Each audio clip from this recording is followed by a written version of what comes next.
Hello guys, in this video, I will show you how to install N8N on Mac in 2025 with this full step-by-step guide. So step 1, open your terminal on Mac and make sure that Node.js is installed. You can check by typing node-v and npm-v.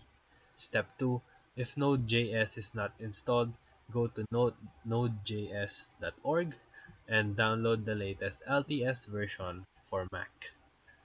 Install it and confirm using the terminal.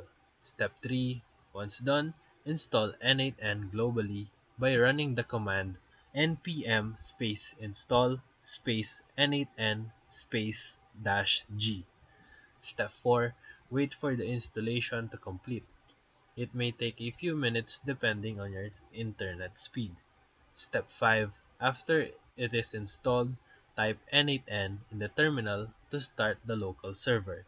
Step 6. A local N8N instance should open at this link. Step 7. From there, you can begin creating workflows, testing nodes, and building automations right from your Mac. That's how easy it is to install N8N on Mac OS in 2025.